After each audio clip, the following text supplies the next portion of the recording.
আমার নবীজি যখন মেরাজে গেল, মেরাজে যাওয়ার পরে দেখতেন জাহান্নামের মধ্যে এক একটা মানুষের পেট এক একটা ঘরের মতো বড় বড়। নবীজি জিব্রাইলকে প্রশ্ন করলেন, ভাই জিব্রাইল বলো না এই মানুষগুলো কারা? নবীজিকে জিব্রাইল বললেন, নবী গো এরা হলো দুনিয়ার সুদখোর।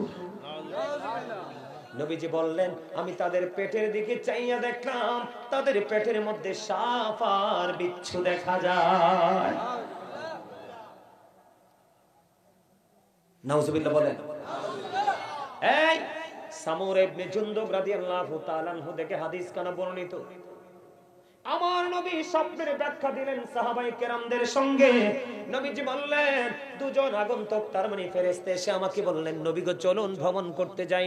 নবীজি সেই স্বপ্নের ব্যাখ্যা দিতে গিয়ে সাহাবায়ে কেরামদেরকে বললেন, তোমরা আজকে কোনো স্বপ্ন দেখেছো? নবী গো না না না, আমি একটা স্বপ্ন দেখেছি, তোমাদেরকে বলবো। ইয়া রাসূলুল্লাহ বলে দেন।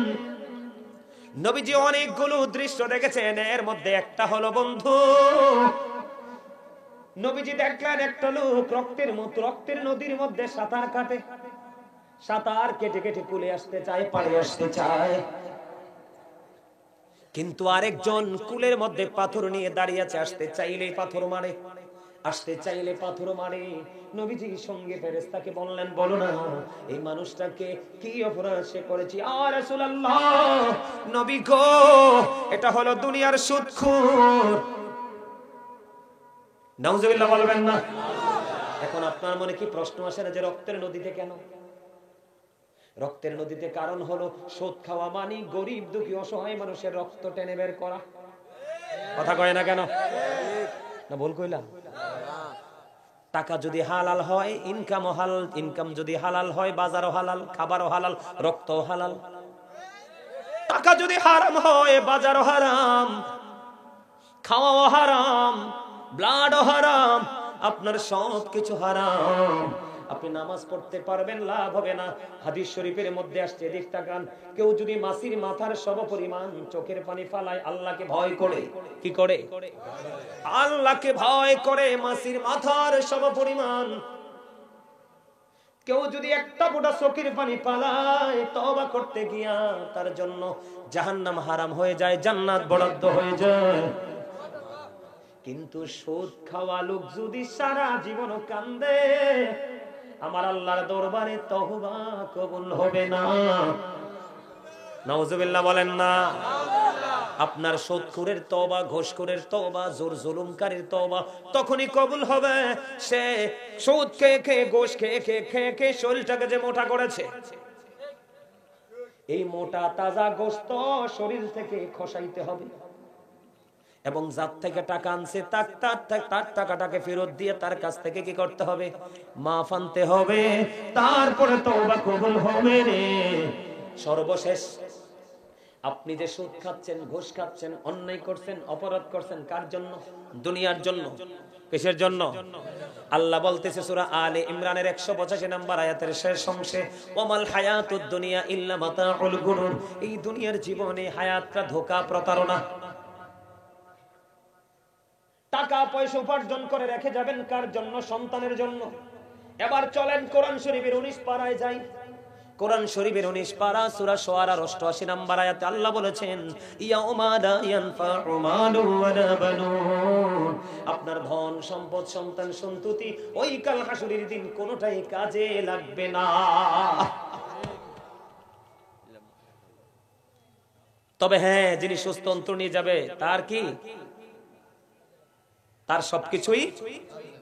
যিনি সুস্থ, পেন পেন, এদিকে তাকান, কোন পেন? Jeans pen. এটা ওই সময় বলি নাই, এখন বলবো। এদিকে তাকান, জিন্স প্যান্টটা, এটা আমরা মুসলমান হিসাবে এটা একটা পুরো অভিশপ্ত একটা পোশাক। বুখারী শরীফের মধ্যে এসেছে হাদিস খানা, জিন্স প্যান্টটা আমি কেন অভিশাপ আমি আপনাদেরকে বলবো, আপনারা পরে বুঝতে পারবেন।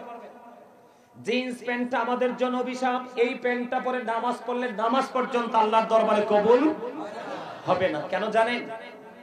আল্লাহ মানুষের জন্য 3 শ্রেণীর পোশাক দিয়েছে। কয় শ্রেণীর? একটা নরমাল, যেটা প্রতিদিন পরে লজ্জাস্থান ঢাকার জন্য।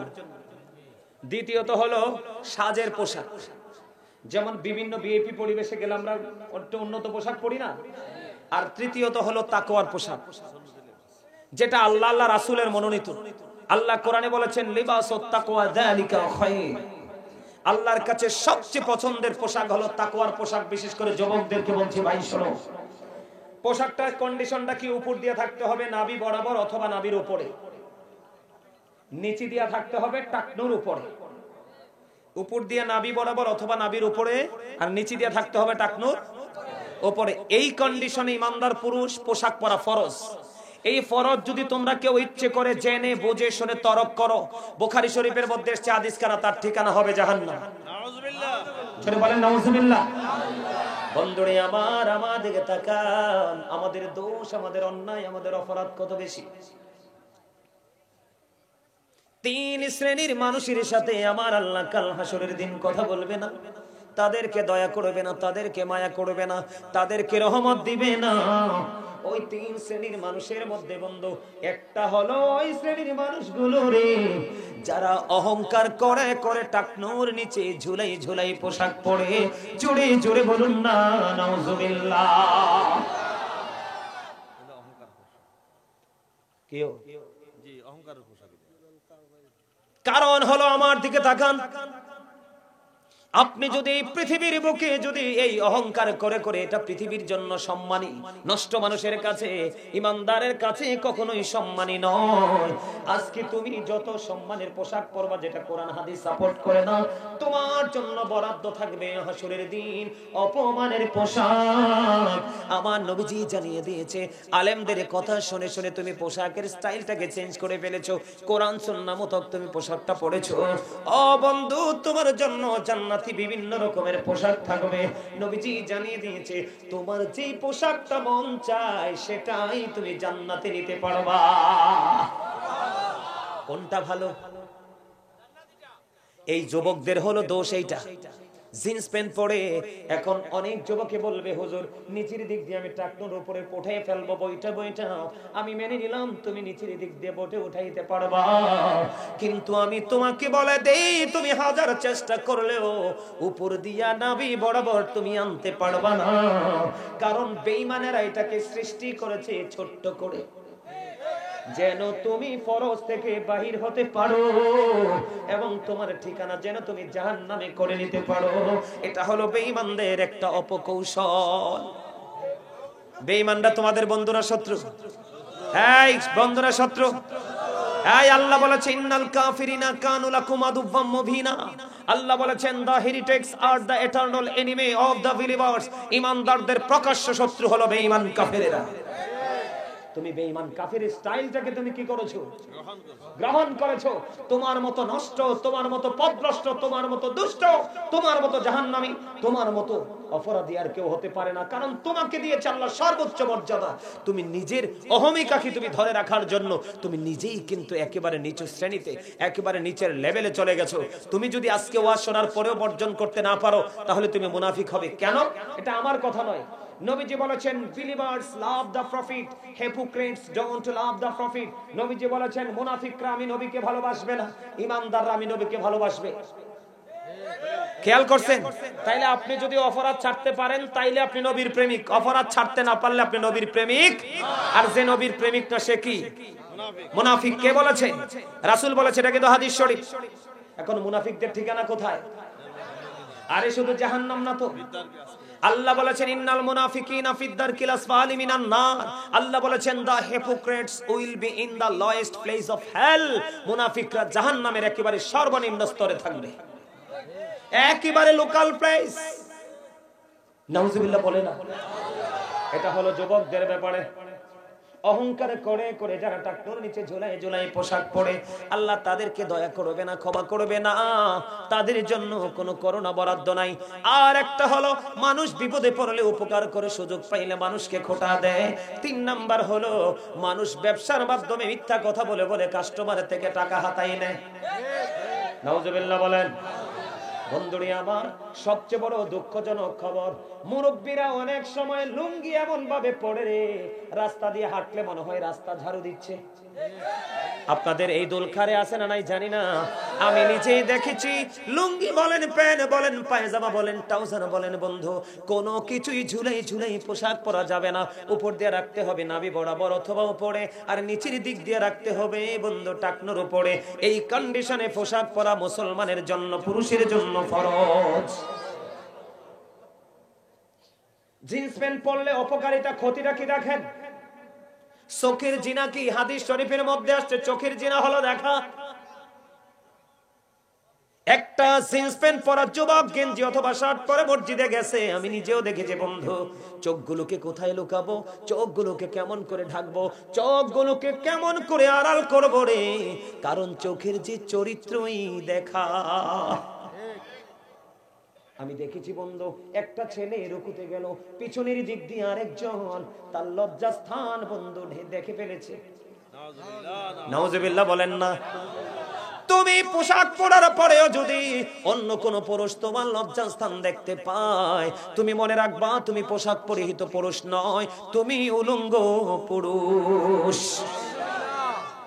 নারীরা যদি পাতলা জামা পরার পরে তার অঙ্গ দেখা যায়, নবীজি বলেছেন যেই নারী পোশাক পরার পরে তার অঙ্গ দেখা যায় রে, ওই নারী কখনোই পোশাক পরিহিত নারী নয়, ওই নারী হলো ল্যাংটা নারী। নাউজুবিল্লাহ বলেন না।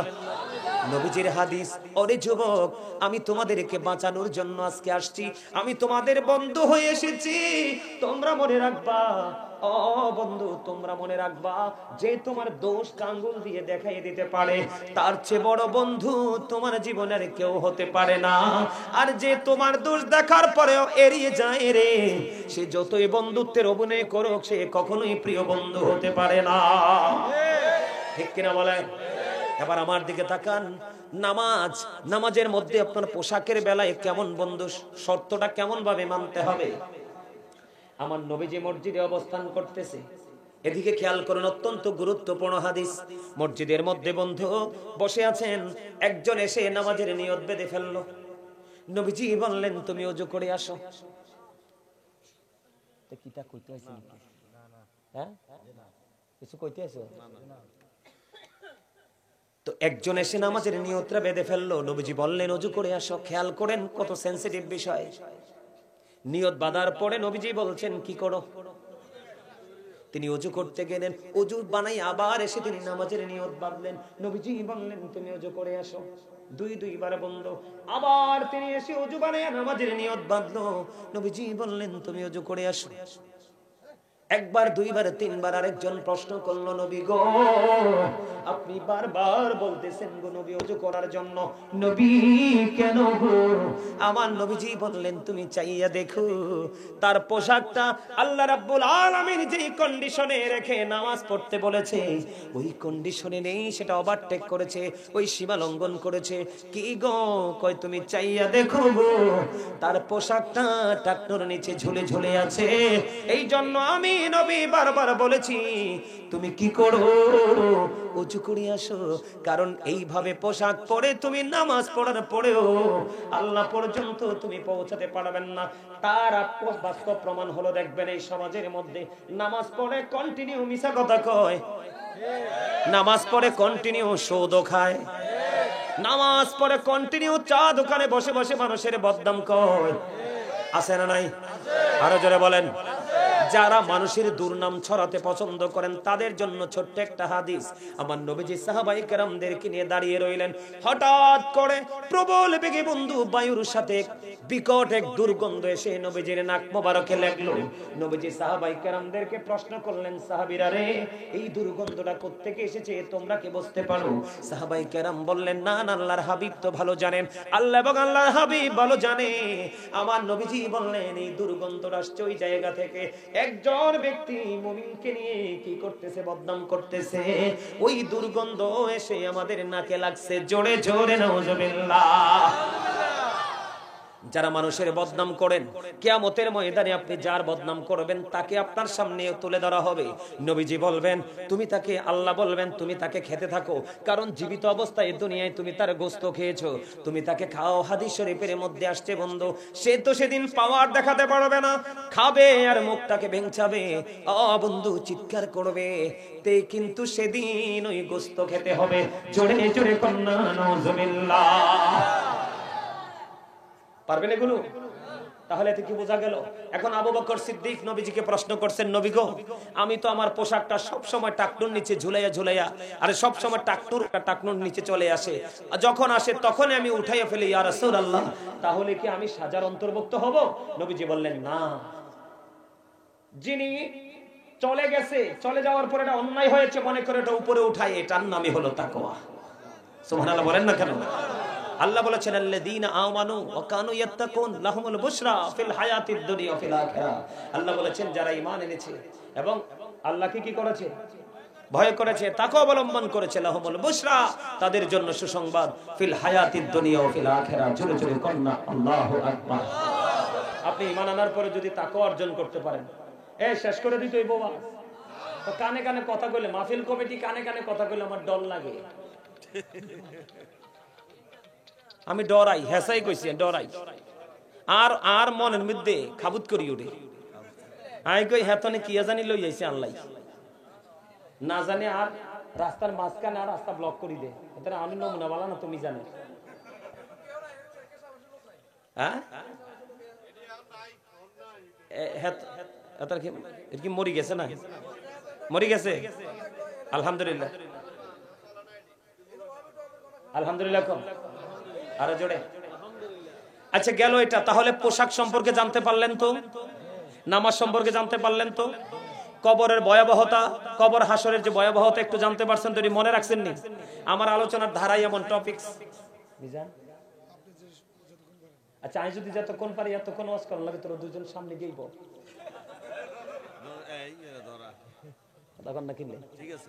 মানে আই তো যে মানে সাই বসাইছি, সাই বুঝেন, আনতা আনতা, একবারে সোজা কথা, আনতা আনতা বইলে কিন্তু সব ধরনের মাছ আই ঢুকে, বড়টা যুদ্ধ করে ঢুকতে পারে না, পরে লাভ দিয়ে পার হয়ে যায়, কথা কন। তাই আজকের এটা হচ্ছে জান্নাতের বাগান, এখানে ছোট বড় মেজ সেজ সব জান্নাতের আসবে। আর জোরে কন না আমিন। আপনাদের এইবার সুন্দর লাগে না দাদা, কি কন, এবার সুন্দর লাগে না? এই নাঙ্গলকোট দোলখার মানুষ যে প্রেমিক, আমি এতক্ষণ আপনাদেরকে বলি নাই, আপনাদের হৃদয় ভরা যে প্রেম আছে সেটা আমি গত বছর এসে বুঝতে পেরেছি। এই জন্যই মিজান ফোন দেওয়াতে কোনো কথা নাই, এবার দাওয়াতটা রাখছি। আমি কিন্তু একবার দুইবার এক জায়গায় যাই না, আমার টার্গেট হলো I will break the first record. আমার টার্গেট হলো আমি অতীত রেকর্ডকে ভেঙে ফেলবো। বিশ্বাস করেন, মাহফিলে আসতে তো হাদিয়া দিবে না? অবশ্যই দিবে, কিন্তু আমার মধ্যে সেটা কাজ করে না। আমার টার্গেট হলো আমি যেখানে যাচ্ছি সেই মানুষগুলোকে আমি অ্যাক্টিভ করতে পারবো কিনা, আমি তাদেরকে এক্সপেরিয়েন্স ম্যান হিসেবে প্রিপেয়ার করতে পারবো কিনা, আমার টার্গেট হলো ওটা। আপনারা এসেছেন, বসেছেন, আর একটু ধৈর্য ধরেন, আমি একটু ধৈর্য ধরেন, ছোট্ট ছোট্ট করে আমি একটু আলোচনাটা গোছাচ্ছি। এদিকে তাকান, আপনাদেরই নাঙ্গলকোট দোলখাতে গান বাদ্যযন্ত্র হয়নি বিয়ে বাড়িতে? হয়। এটা কি মুসলমানের কাজ নাকি? আপনাদের সমাজে হয় না? আলহামদুলিল্লাহ, আলহামদুলিল্লাহ, আলহামদুলিল্লাহ। যদি হয় না, যেহেতু এদিক তাকান, হয় না যেহেতু, যদি হয়তো বড় করে বলতাম, যেহেতু হয় না আমি ছোট্ট করে আপনাদেরকে বলে যাই, আপনারা যেমন বন্ধ করেছেন, আমার যুবক ভাইয়েরাও যেন তেমনি এটাকে কি করতে পারে, এটাকে বন্ধ হিসাবে আখ্যায়িত করতে পারে। যুবকদেরকে মেন করে বলছি, যুবক তোমরা আমার কথাগুলো শোনো। আমার নবীজি বলেছে তোমরা এখানে এক জায়গা থেকে আসনি, অসংখ্য মানুষ তোমরা এখানে। আমি আমার ভাইদেরকে মেন করে বলছি, এদিকে তাকাও। আল্লাহ রাসূল বলেছেন কিয়ামতের আলামতের মধ্যে একটা অন্যতম আলামত হলো গান বাদ্যযন্ত্র বেড়ে যাওয়া। নাউজুবিল্লাহ। The music and musical instrument will be increased. বলতেছি তো, আসতেছি তো, বুদ্ধি কম তো। আচ্ছা আপনারা কোন বক্তাদেরকে একবার বললে কি দ্বিতীয়বার বলা লাগে? হ্যাঁ, আমাদের দেশে দেখবেন আলেম ওলামার অভাব নাই, মুফতির অভাব নাই, স্টেজে তুললে দেখবেন, অহংকার করে বলছি না, দেখবেন আধা ঘন্টা ওয়াজ করতে পারে না। আছেন এমন? আমি তাকে ছোট করে বলছি না। আল্লাহ রাব্বুল আলামিন তাকে বানাইছে এক কাজের জন্য, গাজী সুলাইমানকে বানাইছে আরেক কাজের জন্য। দ্বীনের কাজই করবে। যাকে আল্লাহ বক্তা বানাবে তাকে আল্লাহ রাব্বুল আলামিন এত বেশি মেধা দিবে যেটা আপনি কল্পনা করতে পারবেন না। সবচেয়ে বেশি মজার জিনিস হলো তাদের স্মরণ শক্তি হবে সবচেয়ে বেশি একটি। এটা আল্লাহ প্রদত্ত নিয়ামত। আমি আপনাদেরকে আজকে বলি, আমি এখনো আমার জায়গা থেকে যদি বলি, চুল দাড়ি পাইকা গেছে না, পাকসিনি দেখেননি, সাদা হইছে না? হইছে তো। এখনো পর্যন্ত মনে হয় যেন সারাক্ষণ পড়তে থাকি। I like to study for help others. আমি স্টাডি করতে অনেক বেশি পছন্দ করি। কেন জানেন? কারণ শিক্ষা মানুষকে এত আলোকিত জগতের দিকে নিয়ে যায় যদি শিক্ষাটা সঠিক হয়। ঠিক কিনা বলেন? আমাদের দেশে সমাজে শিক্ষার অভাব নাই, কিন্তু এখনকার শিক্ষার সেই প্রতিফলন কিন্তু আমরা পাই না। আমি ছোট্ট করে বলছি, রাত হয়ে যাচ্ছে অনেক। গান বাদ্যযন্ত্র নিয়ে নবীজি কি বলেছেন? The music and musical instrument will be increased. গান বাদ্যযন্ত্র বেড়ে যাবে, এটা কিয়ামতের আলামত। এটা কিসের আলামত? এটা একটা গজব। ছোট্ট করে একটা টপিক দেই আপনাদেরকে, ছোট্ট। আমার নবীজি বন্ধু জানিয়ে দিয়েছেন, মাঠে পানি দিলে যেমনি ফসল তৈরি হয়, নোংরা শব্দ দ্বারা গান লিখেছে রাইটার। এটার সাথে ডোল, তবলা, বেহেলা, তানপুরা, হারমোনি, রোলিং সবকিছু অ্যাডজাস্ট করে মিউজিকের তালে তালে গান গায়। শব্দগুলো অশ্লীল, যেই শব্দ শুনলে মানুষের মনের গড়ে নোংরামি সৃষ্টি হয়। হয় কি হয় না? আপনার আমার প্রাণের নবী তিনি বন্ধু বলে দিয়েছে, যে মাঠে পানি দিলে ফসল জন্ম হয়, আর গান থেকে মানুষের মনের গড়ে নোংরামি জন্ম হয়। নাউজুবিল্লাহ বলেন না? আপনারা বিরক্ত হবেন না, শেষ করে দিচ্ছি। এতক্ষণ আছেন যেহেতু, তাবারুকটা দয়া করে নিয়ে যাবেন। কিন্তু সারা রাত চলবে যে ওয়াজ মনে রাখতে পারবেন নি? আলহামদুলিল্লাহ বলেন। আমি আপনাদের মানসিকতাকে আমি স্যালুট জানাই। একটা ছেলের বা একটা মানুষের চোখে ঘুম নাই, দেখেন। আলহামদুলিল্লাহ, আলহামদুলিল্লাহ। এটা একটা ইতিহাস। মানুষ আসছে কিন্তু যাচ্ছে না। বিভিন্ন জায়গায় গেলে যাইয়া দেখি প্যান্ডেল ফিল আপ 10-15 মিনিট পরে পরে দিয়ে কমতে কমতে থাকে। আলহামদুলিল্লাহ বলেন। আরে জোরে। এটা আপনাদের ঐতিহ্য, আমি বলে গেলাম, এটা ধরে রাখবেন। এই গ্রামে গজব আসবে না। আল্লাহর রহমত দিয়ে কানায় কান আল্লাহ ভরপুর করে দিবে। জোরে কোন আমিন। খেয়াল করেন বন্ধু, মুখস্থ করে নেন। নবীজি বলেছেন, মাঠে পানি দিলে যেমনি ফসল তৈরি হয়, গান থেকে তেমনি মানুষের মনের গড়ে নোংরামি তৈরি হয়। আমার রাসূল বলে দিয়েছেন, গানের আসরে যায় পাপী লোকেরা। হাদিস শরীফ। নবীজি বলেছেন, গানের আসরে যায় বন্ধু পাপী লোকেরা, কান লাগাইয়া গান শুনে ফাসিকরা। গানটা শোনার পরে যদি বলে, এই আমি কিন্তু সবার জন্য ওয়াজ করতেছি, দুষ্টামি পরে করবা, শেষ ভালো যান, শেষ ভালো যান। আল্লাহ কি কয় জানো? আল্লাহ বলে, যখন তোমার কেউ ছিল না তখন ছিলাম আমি, এখন তোমার সব হয়েছে, পর হয়েছি আমি। যখন তোমার কেউ রবে না, রব শুধু আমি। আমার কাছে আসতে হবে, মনে রেখো তুমি। তোরা চাসনি কিছু, তোরা চাসনি কিছু কারো কাছে খোদার মদদ ছাড়া। অন্যের উপর ভরসা ছেড়ে নিজের পায়ে দাঁড়া। অন্যের উপর ভরসা করে কবরে যায়েন না, নিজের পায়ে নিজে ভর করে কবরে যান, দেখবেন কবর আপনার আপন হয়ে যাবে। আল্লাহ আমাদের কবরটাকে আমাদের মতো করে আপন করে দিক। জোরে কোন আমিন। আরো জোরে কোন আমিন। ছন্দে ছন্দে আরো দুটো নিয়ামত আপনাদেরকে শোনাই। পরীক্ষা করিতে শুধু বান্দার ঈমান, শয়তান পাঠিয়েছে মালিক সুবহান। দেখি বান্দা শয়তানের ধোঁকায় পড়িয়া, ঠিক থাকে কি যায় আমাকে ভুলিয়া। আপন কালাম বিছে পড়মিয়েছেন খোদা, আর বান্দা শয়তান থেকে থাকো জুদা। কে বলেছে? আপনি শয়তান থেকে জুদা থাকেন। যদি জুদা থাকতে পারেন তাহলে আপনার কি, আপনার জীবন হবে কেমন যাবেন? আল্লাহর পথে শহীদ যারা, উচ্চ তাদের শান, মহান খোদা করেন তাদের এমন জীবন দান। রুহু তাদের বানাইয়া সবুজ বরণ পাখি, জান্নাতুল ফিরদাউস বিছে দেন যতনে রাখি। সেথায় থাকি খাই তাহারা জান্নাতি ফলমূল, উড়ে বেড়ায় রয় হামেশা খুশিতে মশগুল। মারহাবা বলে।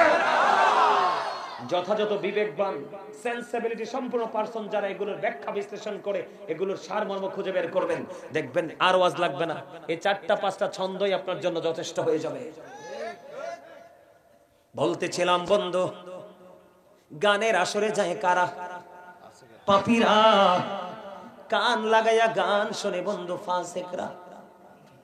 নবীজি বলেছেন, যুবক, ও দুলখার আমার যুবক রে, চিরজীবন আমি তোমাদেরকে মনে রাখবো, চিরজীবন আমি তোমাদের জন্য দোয়া করব।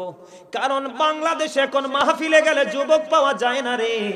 আজকে তোমরা যুবকদেরকে পেয়ে আমি আশ্বস্ত হয়েছি, না না না, সারা বাংলাদেশের যুবক দুষ্ট নয়, পথভ্রষ্ট নয়, আল্লাহ নবীর প্রেমিকও আছে। তোমাদেরকে আমি বলে যাই, নবীজি বলে দিয়েছেন, কেউ যদি গান শোনার পরে একটা বার যদি বলো ফ্যান্টাস্টিক, তার মানে কি দেখছেন? আমার দাদা বলে দিয়েছে নাউজুবিল্লাহ, কেউ যদি গানটা শোনার পরে বলে কি মজা লাগছে রে, আমার নবীজি বলেছে, উম্মত, এই শব্দ তুমি ইউজ করার সঙ্গে সঙ্গে তুমি কুফরি করে ফেলেছো। নবীজি বলেছেন, গানের আসরে যাওয়া পাপী লোকের কাজ, গান শোনা, কান লাগায়া গান শোনা ফাসিকদের কাজ, গান শোনার পরে ওখান থেকে মজা নেওয়া কুফরির অন্তর্ভুক্ত। জোরে জোরে কন্যা নাউজুবিল্লাহ। বন্ধুরে আমার, এখানেই শুধু ক্ষান্ত নয়, আমার দিকে তাকানো বন্ধু, সবচেয়ে বড় ভয়ঙ্কর যে হাদিস শরীফটা যেদিন আমি শুনেছি, বিশ্বাস করো যুবক রে, আমার কলিজার মধ্যে কম্পন শুরু হয়ে গেছে। বলো হুজুর কেমন ভয়ঙ্কর?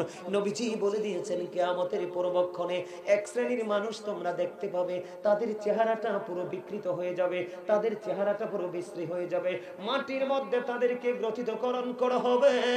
ইয়া রাসূলুল্লাহ, তারা কি তাওহীদ মানবে না? নবীজি বলেছেন, হ্যাঁ তারা তাওহীদ মানবে। ইয়া রাসূলুল্লাহ, তারা কি রিসালাত মানবে না? নবীজি বলেছেন, হ্যাঁ তারা রিসালাত মানবে। ইয়া রাসূলুল্লাহ, তারা তাওহীদ মানবে, রিসালাত মানবে, তারপরে কি তাদের সাজা বহাল থাকবে? নবীজি বললেন, শুধু এখানেই নয়, নবীজি বলেছেন, ইয়াসুমুন ওয়া ইয়াহুজ্জুন ওয়া ইউসাল্লুন। নবীজি বলেছেন, তারা আল্লাহ মানবে, তারা রাসূল মানবে, তারা নামাজ পড়বে, তারা রোজা করবে, তারা হজ করবে। ইয়া রাসূলুল্লাহ, তারপরেও কি তাদের এই সাজাটা বহাল থাকবে? নবীজি বলেছেন, হ্যাঁ হ্যাঁ, তারপরেও তাদের এই সাজাটা বহাল থাকবে। ও দুলখার যুব সমাজ, ও দুলখার পূর্ব পাড়ার শাহী জামে মসজিদের উদ্যোগে তোমরা মাহফিল করেছো যুবক, আর অন্যান্য জায়গায় গিয়ে দেখি যুবকরা গানের আসর বসায়। আমার নবীজি বলেছে, ওই নবীজির হাদিসের দিকে নজর দিয়ে দেখলাম, ওই যারা গানের আসর বসায় ওই যুবকগুলোর তুলনায় তোমরা দোলখার যুবকগুলো অনেক দামি। কারণ তোমরা গানের আসর বসাও নাই, জান্নাতের বাগান সাজিয়েছো, তোমরা সবাই মিলে প্রেমের বাগানকে পরিপূর্ণ ভরপুর করে দিয়েছো। ওই গানেওয়ালা যুবক আর তোমাদের মধ্যে আকাশ এবং পাতাল পার্থক্য। তার কারণ হলো, নবীজি বলেছেন, ওই মানুষগুলো নামাজও পড়বে, রোজাও করবে, হজও করবে, আল্লাহ মানবে, রাসূল মানবে, তারপরেও তাদের এই সাজা বহাল থাকবে, চেহারাটা বিকৃত হয়ে যাবে, মাটির মধ্যে গ্রথিতকরণ করা হবে। নবী গো, তাদের দোষটা কি? নবীজি বলেছেন, পৃথিবীতে অশ্লীল শব্দ দ্বারা যারা সেই শিল্পীরা গান গায়, ওই শিল্পীদেরকে দিয়ে গানের আসর বসাবে, এবং এই গানের আসরে মদ, গাঁজা, ইয়াবার আসর বসাবে। জোরে জোরে কন্যা নাউজুবিল্লাহ। বুঝতে পারছেন নি? তাহলে গান বাদ্যযন্ত্র চিরতরে বয়কট করার দরকার কিনা? এটা মুসলমানের কাজ নয়, এটা ইহুদি নাসারাদের কাজ। তারা হলিডে পালন করে, কি করে? হলিডে পালন করে, ওই হলিডের মধ্যে যত নোংরামি নষ্টামি করে। এবার আসেন, আপনাদের সমাজে মদ টদ খায় এমন লোক আসেনি? আল্লাহ গো, এই নাঙ্গলকুটে মদ খাওয়ার লোক এই কর্তিকা, এদিকে তো বর্ডার নাই।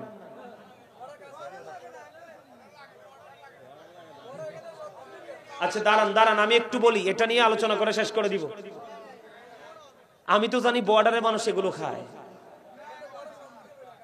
হ্যাঁ হ্যাঁ, বেডা তুই 17 কিলোমিটার কম দেখছো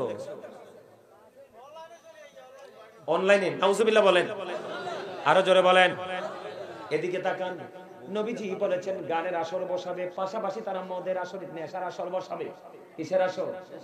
এদিকে তাকান যুবক, তোমরা শোনো, তোমরা আমাকে কেউ ডিস্টার্ব করো না, তোমরা মনটা দিয়ে শোনো, শোনার পরে তোমরা সিদ্ধান্ত নিও। গাজী হুজুর আজকে আমাদের সামনে বলে গেছে, এটা ধর্ম নাকি ছাড়বো তোমাদের উপর ছেড়ে দিলাম, কিন্তু আমাকে একটু কথাগুলো বলতে দাও, এটা তোমাদের জীবনকে কেমন করে বিপন্ন করে দেয়। যেই কোনো নেশা জাতীয় দ্রব্যই হারাম। কি? আমার দিকে তাকাও বন্ধু, নেশা পাপের দরজাটাকে খুলে দেয়, নেকের দরজাটাকে বন্ধ করে দেয়।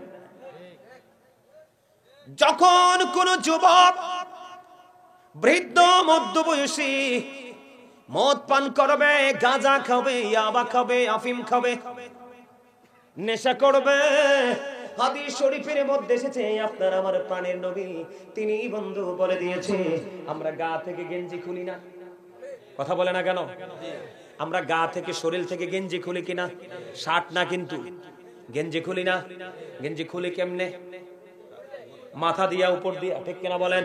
ওরে যুবক, কত ভয়ঙ্কর খবর আমার নবীজি জানিয়ে দিয়েছে, যখন তুমি মদ খাইবা, গাঁজা খাইবা, তোমার মধ্য থেকে আল্লাহ ঈমানটাকে এমন ভাবে উঠে নিবে, ঈমানটাকে এমন ভাবে কেড়ে নিয়ে যাবে রে। একজন মানুষ তার পরন থেকে যেইভাবে গেঞ্জিটা খুলে উপর দিয়ে, জোরে কন্যা নাউজুবিল্লাহ, তার মানে এখানে সোজা হিসাব হলো তার ঈমান কি নিয়ে যায়? শেষ। তার ঈমান নাই। তুমি যদি ঈমানদার না হও, তাহলে তোমার বাঁচা মরায় কোনো পার্থক্য নাই, বাঁচলেও কোনো কিনাই লাভ নাই, মরলেও কোনো জাতির লস নাই। হযরতে তারিক ইবনে সুয়াইদ রাদিয়াল্লাহু তাআলা আনহু আমার নবীকে মদ সম্পর্কে প্রশ্ন করলেন। কি সম্পর্কে? মদ সম্পর্কে প্রশ্ন করলেন। নবী গো, নবী মদ সম্পর্কে জিজ্ঞেস করার কারণে আমার নবীজি বললেন, মদ কি করা যাবে না? খাওয়া যাবে না, উৎপাদন করা যাবে না, তৈরি করা যাবে না। এবার তিনি বললেন, ইয়া রাসূলুল্লাহ, নবী গো, আমি এইটাকে ঔষধ হিসাবে তৈরি করব। দেখেন নবীজি কেমন করে আমাদেরকে বাঁচানোর জন্য ভেঙ্গে ভেঙ্গে বলে দিয়েছে। বলতেছে, আমি এটাকে ঔষধ হিসাবে কি করব?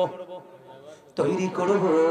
আমার নবীজি বললেন, না না না, এটা ঔষধ নয়, বরঞ্চ রোগ। মদ এমন একটা নষ্ট জিনিস, এটা সকল পাপের দরজা খুলে দেয় এবং কি মানুষের বিবেকটাকে বিকৃত করে দেয়। জিনার জন্য, বলাৎকার করার জন্য সবচেয়ে বেশি এই মদ মানুষকে সাহায্য করে। নাউজুবিল্লাহ বলেন না? এখন আল্লাহ কোরআনে কি বলছে এটা একটু জানার দরকার আছে না? আল্লাহ বলেছেন, ইন্নামাল খামরু ওয়াল মাইসিরু ওয়াল আনসাবু ওয়াল আজলামু রিজসুম মিন আমালিশ শাইতান।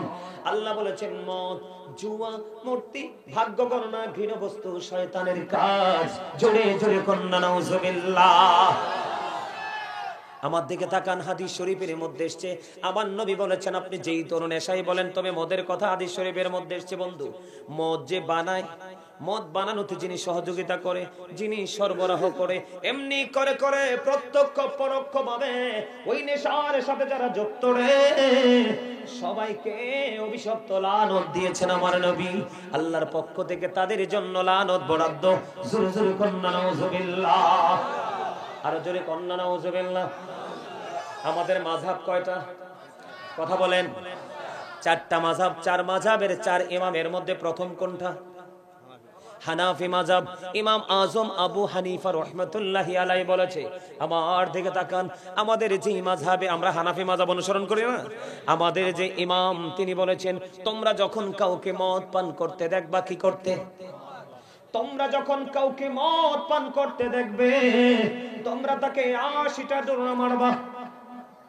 কেন গো? মদ পান করতে দেখলে তাকে 80টা ডোরা মারতে হবে।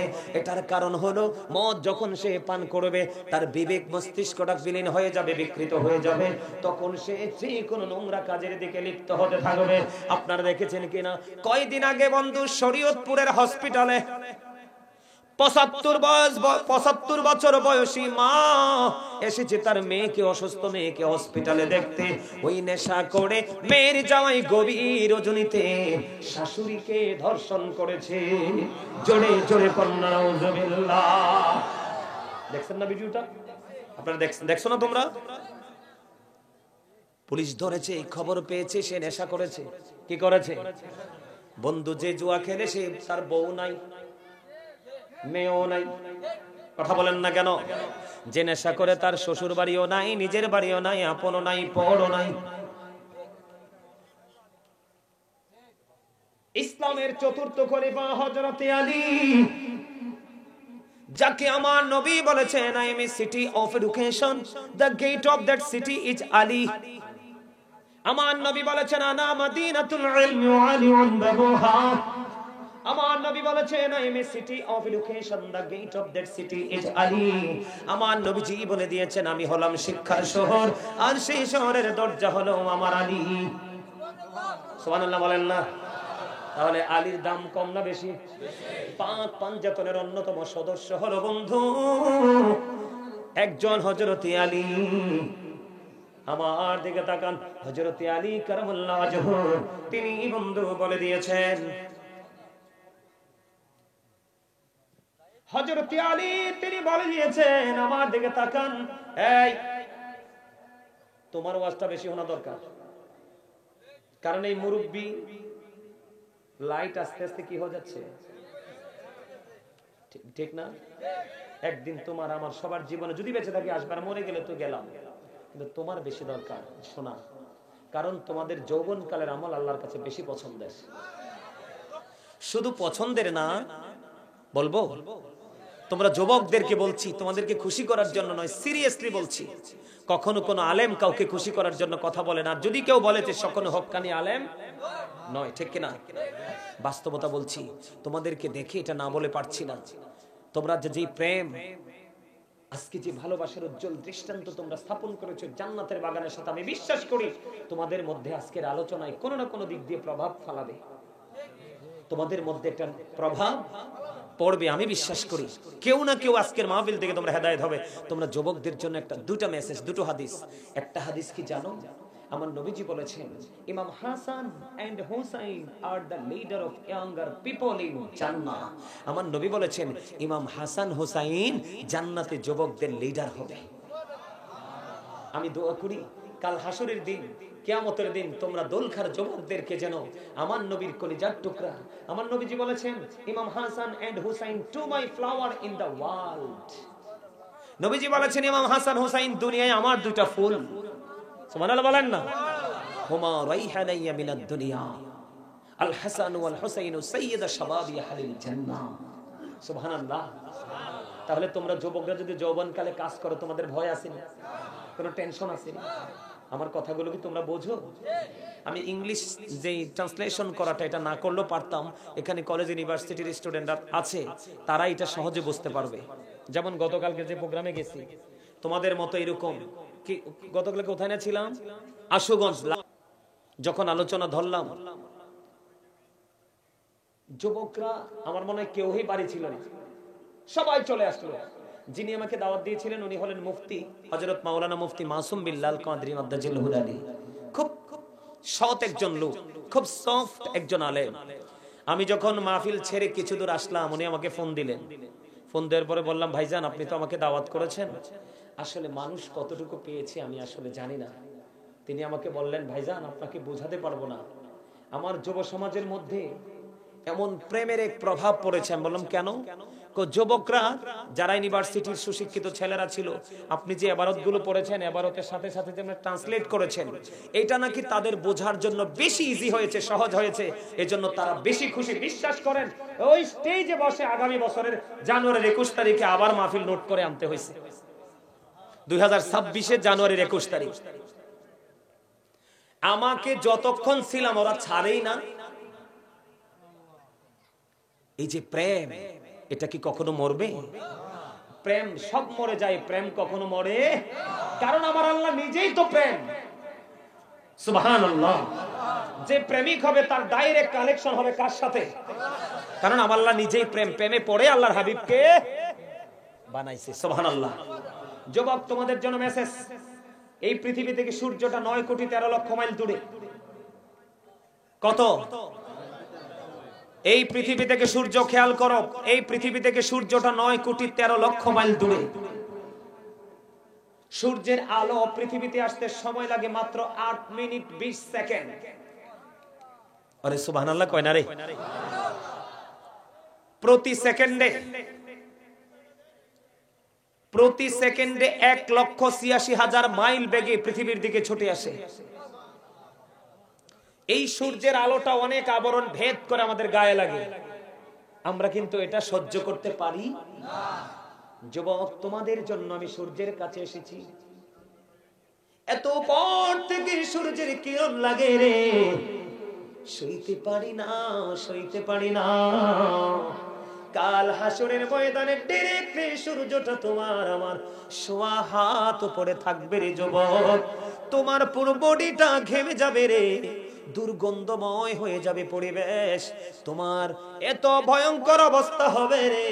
ওই যে বলেছি তুমি বাঁচতে পারবা না, মরতে পারবা না, পালাইতে পারবা না, কিন্তু আজকে দোলখার জমিনে যুবক তোমরা যে দৃষ্টান্ত স্থাপন করেছো, তোমাদেরকে আশ্বস্ত করে গেলাম আমি, ওই দিনে তো ভয়ঙ্কর পরিবেশ তৈরি হবে, কিন্তু আকাশ যদিও ভেঙে চুরে যাবে, তারকাগুলি সেদিন ঝরে ঝরে পড়বে, সমুদ্র সেদিন উদ্বেলিত হয়ে যাবে, পাহাড়গুলো ধুলার মতো উঠতে থাকবে, আসমানকে আল্লাহ গুটিয়ে নেবে যেমনি মানুষগুলো তার লিখিত দপ্তরকে গুটিয়ে নেয়।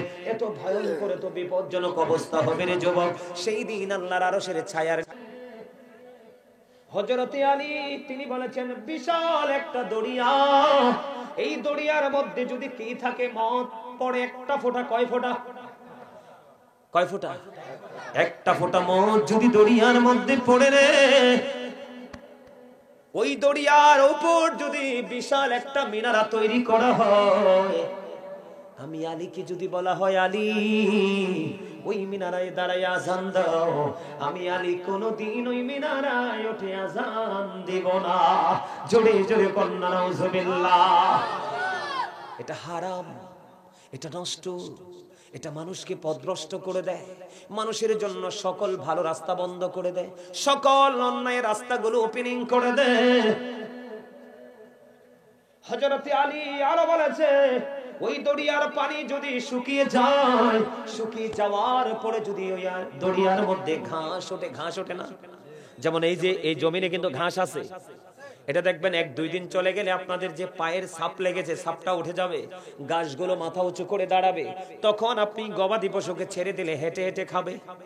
এটাই তো বাস্তবতা।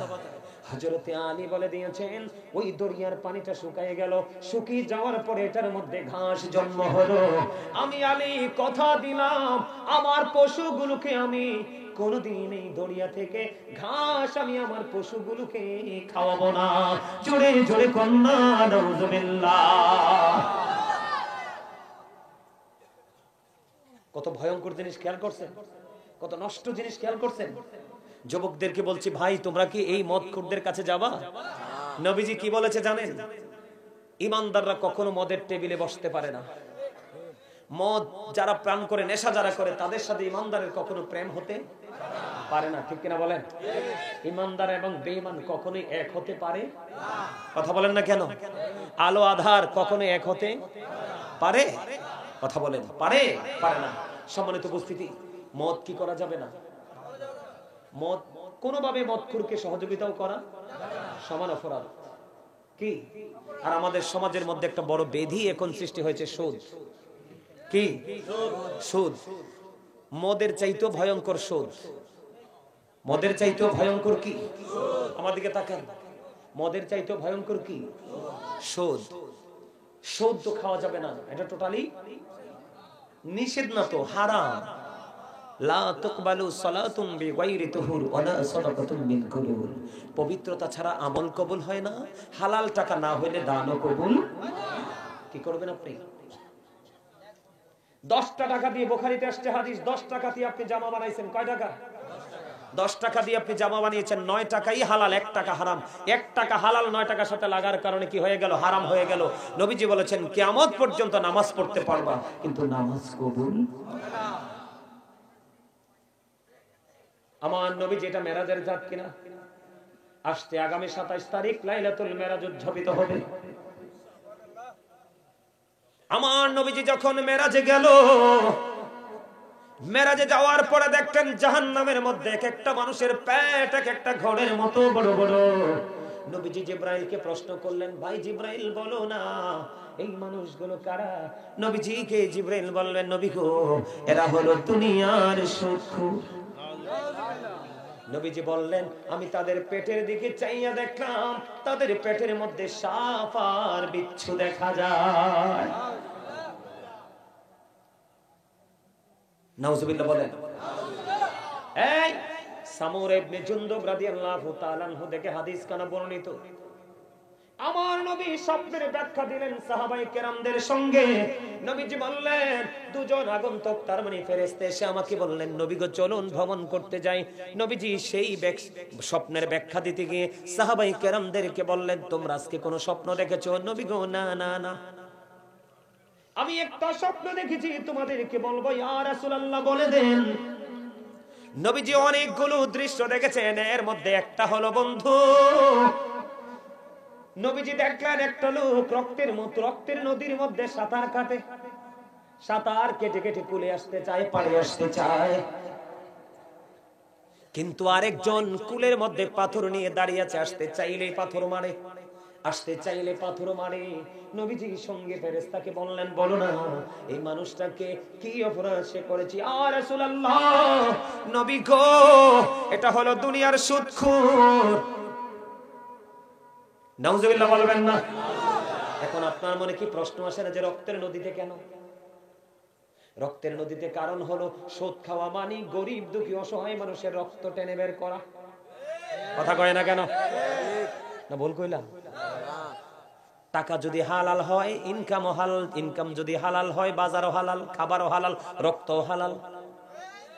টাকা যদি হারাম হয়, বাজারও হারাম, খাওয়াও হারাম, ব্লাডও হারাম, আপনার সব কিছু হারাম। আপনি নামাজ পড়তে পারবেন, লাভ হবে না। হাদিস শরীফের মধ্যে আসছে, দেখ তাকান, কেউ যদি মাছির মাথার সমপরিমাণ চোখের পানি ফালায়, আল্লাহকে ভয় করে, কি করে? আল্লাহকে ভয় করে মাছির মাথার সমপরিমাণ। কেউ যদি একটা ফোঁটা চোখের পানি পালায়, তওবা করতে গিয়া তার জন্য জাহান্নাম হারাম হয়ে যায়, জান্নাত বরাদ্দ হয়ে যায়।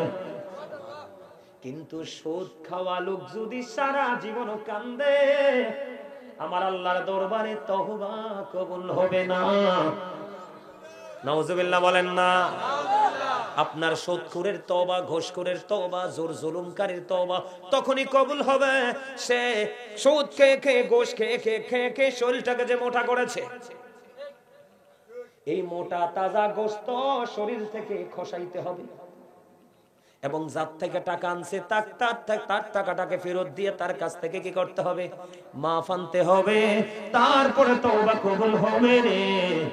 সর্বশেষ, আপনি যে সুদ খাচ্ছেন, ঘুষ খাচ্ছেন, অন্যায় করছেন, অপরাধ করছেন, কার জন্য? দুনিয়ার জন্য। কিসের জন্য? আল্লাহ বলতেছে সূরা আলে ইমরানের 185 নম্বর আয়াতের শেষ অংশে, ওয়ামাল হায়াতুদ দুনিয়া ইল্লা মাতাউল গুরুর। এই দুনিয়ার জীবনে হায়াতটা ধোঁকা, প্রতারণা। টাকা পয়সা উপার্জন করে রেখে যাবেন কার জন্য? সন্তানের জন্য। এবার চলেন কোরআন শরীফের 19 পারায় যাই। কোরআন শরীফের 19 পারা সূরা শুআরার 88 নম্বর আয়াতে আল্লাহ বলেছেন, ইয়াউমা লা ইয়ানফাউ মালুন ওয়ালা বানুন। আপনার ধন সম্পদ, সন্তান সন্ততি ওই কাল হাসরের দিন কোনোটাই কাজে লাগবে না। তবে হ্যাঁ, যিনি সুস্থ অন্তর নিয়ে যাবে তার কি? তার সবকিছুই, যিনি সুস্থ অন্তর নিয়ে আসবে সে ব্যতীত, ঠিক না বলেন? ইয়াউমা লা ইয়ানফাউ মালু ওয়ালা বানুন ইল্লা মান আতাল্লাহা বিকলবিন সালিম। আল্লাহু আকবার বলেন না কেন? আর জোরে বলেন আল্লাহু আকবার। এবার শুনেন, এতগুলো কথা বলেছি আপনাদেরকে বাঁচানোর জন্য। কিসের জন্য? আর জোরে বলেন, কিসের জন্য? এই একটা হাদিস বলে শেষ। যারা বাবা হয়েছেন, মা হয়েছেন, আপনি আপনার সন্তানের দায়িত্ব ঠিক করে পালন করবেন। কি করবেন? তাহলে আপনার কি হয়ে যাবে? ছেলে সন্তান মানুষ কোনদিন পথভ্রষ্ট হবে না। এদিক তাকান, নবীজি বলেছে আদিবু আওলাদাকুম আলা সালাতি খিসালিল হুব্বি নাবিকুম হুব্বি আহলি বাইতিহি ওয়া আলা কিরাতিল কুরআন। এই রাসূল বলেছেন হুব্বি নাবিকুম, তোমরা তোমাদের সন্তানদেরকে নবীর প্রেম শিখাও। Teach the love of the prophet, নবীর ভালোবাসা শেখাও। ওয়া হুব্বি আহলি বাইতিহি, টিচ ফ্যামিলি লাভ, নবীর পরিবারের ভালোবাসা শেখাও। ওয়া আলা কিরাতিল কুরআন, learn to recite the holy Quran, কোরআন তেলাওয়াত শেখাও। আপনার সন্তানকে কি শিখাবেন? নবীর প্রেম শিখাবেন, নবীর আহলে বাইতের প্রেম শিখাবেন, কোরআন তেলাওয়াত শিখাবেন। তাহলেই কি হয়ে যাবে? আপনার সন্তান মানুষের মতো মানুষ হয়ে যাবে, কোনোদিনও পথভ্রষ্ট হবে না। সম্মানিত উপস্থিতি, অনেক লম্বা সময় ধরে আলোচনা করেছি। আমার আলোচনা যদি আপনারা কষ্ট পেয়ে থাকেন, আল্লাহর ওয়াস্তে ক্ষমা করে দিবেন। আর যদি ভালো লেগে থাকে, কি আরে আমিও তো কমু, টেনশন করার দরকার আছে? সবাই চুপ থাকে না, দেখেন না আমি কি করি।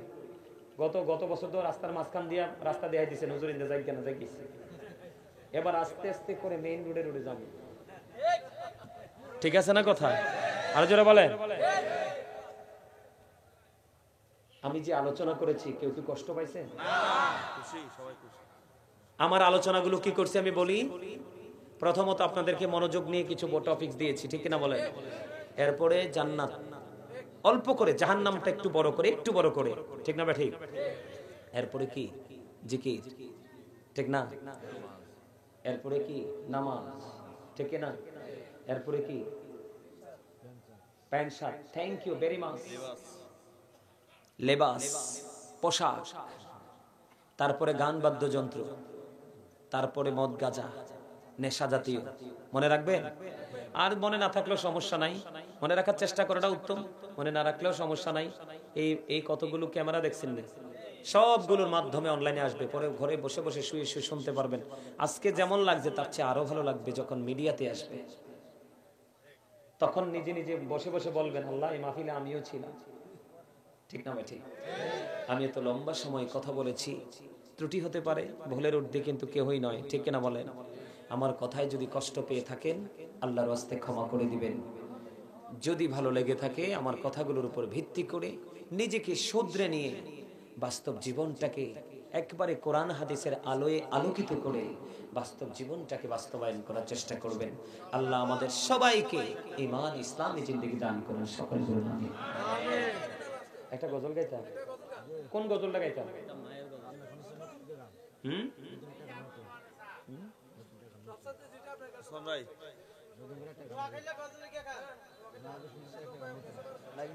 আচ্ছা যাক, আমি একটা ছোট্ট গজল গাই। যেহেতু আপনারা আমার সাথে একটু গজল শুনছেন, আমার আলোচনা শেষ। গজলটা পারলে আমার সাথে গাইবেন। আপনারা সবাই চেষ্টা করলে পারবেন। গাইবেন সবাই? এই কোড একটু বাড়াই দিও। হ্যাঁ, এই কোড একটু বাড়াই দিও। আমি গাইবো? আরে আমি তো বলবো, একটু ধৈর্য ধরেন না। এই কোড একটু বাড়াই দিও। হ্যাঁ।